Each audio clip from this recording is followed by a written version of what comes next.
Charlie Sheen edition. Let's do it! Charlie Sheen! I am on a drug. It's called Charlie Sheen. Depict the fight of the world. Tiger blood, you know, Adonis DNA. Look at me. Duh. Shut up. Yeah! Corey, everybody, with a special. So all this crazy's been going on all week, and we thought, look, he's done some great movies. Let's talk about cutting the cord, which, of course, as you know, instant gratification is things you can get online instantly through your Roku or TiVo or online that you don't have to go rent, that you can watch streaming. So we came up with the Charlie Sheen edition. Here we go. Here it is. Now, here's how it works. You know, Wade and I each have 2 recommendations of Charlie Sheen films that you can actually stream at home on these various services. So here is my first one. My first one is available on Netflix, which you can get Netflix streaming for $7.99 a month. And my Netflix pick is 8 Men Out. 8 Men Out is from 1988. It was directed by John Sayles. It is the story of the 1919 Black Sox scandal. And if you don't know the 1919 Black Sox scandal, it is probably, maybe with the exception of the steroid era, like let's say Barry Bonds, it really was the darkest stain on the sport of baseball. And it involved the Chicago White Sox throwing the 1919 World Series under the influence of gamblers, and it was a terrible black mark on baseball. And John Sayles, who is such a terrific writer of characters and incident, he does a great job juggling all these characters. You know, you've got Comiskey. You know, Comiskey was the owner of the White Sox, who was such a slave driver that when you realize that when the White Sox won the pennant that year, he sent them flat champagne. I mean, that's how horrible this guy was. Wow. You know, and then you get the players. So, you know, back in 1919, a lot of these players, and you know, D.B. Sweeney played one of these guys, a lot of these players were basically seriously illiterate. I mean, some of these guys would sign their contract with an X because they just couldn't read or write. And that's how it was in 1919. Now, Charlie, they were farm kids. They were farm kids. Now, Charlie plays a fairly small role in the film. To me, the best character was played by David Strathairn, who plays Eddie Seacott. He was the guy whose career was sort of starting to fade away. He was getting older, and he was willing to throw the series because not only out of revenge, revenge against his bosses, but also because he saw a chance to provide for his family in his retirement. So it's you know, Sayles is a very liberal filmmaker, and this really is a classic worker versus management story. But yet it's still very good, and the baseball stuff is great. It's really one of the best films ever made about baseball. I agree. It came on the heels of Matewan, so he was still very much in that labor management mode and telling historical tales that sort of amplified all of his concerns at the time. But this is an outstanding film. It's a huge ensemble cast. It's a very big story to try and wrap your arms around. Even if you're telling it as a documentary, to try and tell this story, it's a big deal. And to do so with all those characters and then to personalize it on a certain level, it's a terrific film. And I actually think this is the best thing that Charlie Sheen has ever done on film. Really? I do. Even better than your first? Well, yes. Ferris Bueller's Day Off, which really needs no introduction. You can watch it on Netflix streaming, $7.99 subscription, and if you have Roku or any of the rest of those, you'll be able to access this.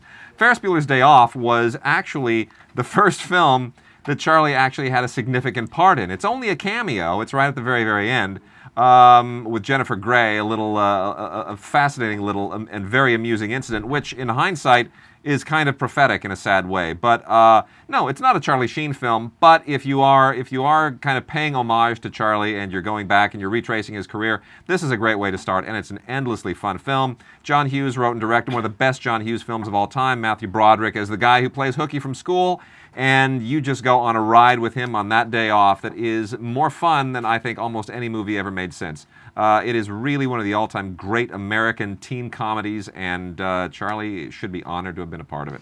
It's a great film because unlike the other John Hughes films, there's a fantasy element in this. You know, that is just so winning and so much fun. The whole parade sequence is the best. Winning. Drugs. There we go. Should I do that again, J. Mac? You want me to lead you into that? Yeah, you know, you could if you want. You know, here's the thing with Ferris Bueller's Day Off is that really Charlie Sheen and everybody, Mia Sara, so cute. They're all just so winning in this film. Yeah. Drugs. I got it. It's spontaneous, just like we rehearsed it. It's fantastic. All right, so there's Ferris Bueller. We can't recommend it highly enough. No, it's a great film. And you know what? It's not even like a film that your parents like, so I won't like it. It's just a terrific film. It is timeless. It is. My next film is Platoon. Now, Platoon is available on pay-per-view rental from Amazon Streaming, which is free with an Amazon account. Now, Platoon won the Best Picture Oscar in 1986. Oliver Stone wrote and directed this thing, and Platoon changed the entire cultural conversation about Vietnam. Stone had served in Vietnam, and he wanted to make a film that was not a fantasy. It wasn't some 50s World War II film. He wanted to make this thing completely realistic, and Charlie Sheen is the star of the film. He plays this kid, 19-year-old kid who's serving in Vietnam. He's not even a very good soldier, which was a great choice because it just shows he's just a typical grunt trying to make it through Vietnam, and his two sergeants sort of straddle that line. One is played by Tom Berenger, and he's sort of the morally compromised guy, the guy with the scar, that symbolic scar. And then the other one is played by Willem Dafoe, and he's sort of the one who's kind of stayed, spiritually whole. So you've got a film that really delves into what it was really like to be a soldier and how horrible it was. It didn't spare anything. And what's great about the film, too, is that the way Oliver Stone directs this film, the battle scenes are not that really purposely, not that understandable. It's not like, oh, there's the enemy and there's the allies and they're shooting. We know who's dying. We know the geography. He purposely made it very sort of amorphous in the way these battle scenes were blocked, and that was very unique for the time because again, that's how Oliver Stone lived it. And Platoon, it totally holds up. It's a personal remembrance from a Vietnam War veteran that I think is just a great film. And Charlie's great in it. He's great in it. You know, the interesting, and this also has drug sequences. I'm just pointing it out. It's a running thing? I'm pointing it out. You know, Wait, can you say that line again for J-Mac? J-Mac's got something to say. I got it, we're good. There's a lot of drugs in this guy's career. Drugs. A lot of drugs. Drugs. And more drugs. Drugs. There we go. Okay. Drugs. The interesting thing about Platoon, people forget Platoon kind of usurped Full Metal Jacket at the time. Stanley Kubrick's film was announced first, but because Kubrick takes so damn long to make anything, that Full Metal Jacket just dragged on and on and on. It was in the planning, and then where's he going to shoot it? Well, I guess I'm going to shoot it in the UK. And meanwhile, Stone just said, "Screw it, I'm just going to make my movie." And Stone, grabbed whatever he'd written before, he polished it up, went into production, got it done, came out. They hadn't even started shooting Full Metal Jacket yet. And so it's amazing. So he completely stole the thunder from Kubrick, but it's because he got it done.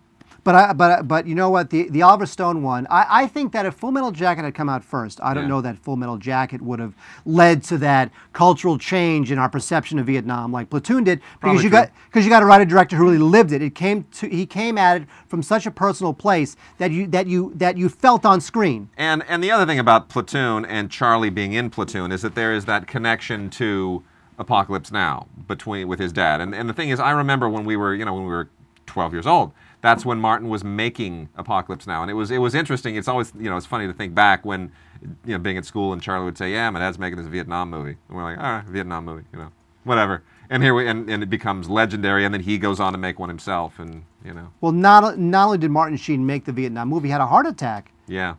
Making the Vietnam film, making Apocalypse Now, he really went through it. Charlie and Chris Penn used to make little Vietnam Super 8 movies together. Well, the Penn family and the Sheen family were very close in the Palisades. Is that pretty much where they live, in the Palisades? In Malibu. Yeah. Interesting. And where do you live? Somewhere. Malibu. Somewhere. Look at me, Malibu. Aren't I rich, hanging out with the Penns and the Sheens? Oh yeah. And blah, Yeah. We make loads here. It's unbelievable. All right. So we got your basic 8 men out. Ferris Bueller's Day Off, Platoon. One more Charlie Sheen film. Wade, what is it? Also on Amazon, Wall Street, another Oliver Stone film. Oliver Stone and Charlie obviously got along well enough that their collaboration extended to another film, and this one was also taken from personal experience or in some way autobiographical chapters from Oliver Stone's life. Oliver Stone's dad was a big stock guy, and as he wanted to sort of characterize that world. And, of course, we all know just this last year there was a semi-sequel to the film that came out with Michael Douglas reprising his Oscar-winning role. But Gordon Gekko first graced the world with this 1987 film and went on to win an Academy Award for Best Actor that a lot of people thought should have gone to John Lone, but John Lone wasn't nominated for The Last Emperor. So Michael Douglas got it. But Charlie Sheen basically plays the guy who is torn between these different moralities in the world of Wall Street. And it's an interesting film. I would recommend that anybody who watches Wall Street also go out and get Scarface. And you can draw interesting character lines between the characters, Charlie's and Al Pacino's, Michael Douglas and Robert Loggia, Michelle Pfeiffer in Scarface, and Daryl Hannah in Wall Street. All these very interesting connections. The two stories very similar. And you know what? Wall Street doesn't have any of these references, but Scarface is all about drugs. Drugs? Just saying. Look at that. Softball. He threw it to J-Mac. Just a softball. Yeah. And of course, Scarface, written by Stone, but directed by De Palma. De Palma. Yeah. Wall Street is a terrific film. That's a film much like Platoon, where it tapped that cultural vein at the time when the country was ready to hear it. And Wall Street is, even more than a character piece, it's just this moral fable. It's a rise and fall story. Both Platoon and Wall Street are very much Oliver Stone films in the sense that he is bearing his soul in them. So if you're, you have to go in knowing that these are manifestations of Oliver Stone's psyche at a particularly crucial and volatile point in his career and his life. And that's really the key to unlocking them both. And by the way, I'll just say this, regarding Daryl Hannah, who plays Charlie Sheen's love interest in the film, Oliver Stone once said that of all the actors he had ever worked with, the only one he could do nothing with is Daryl Hannah.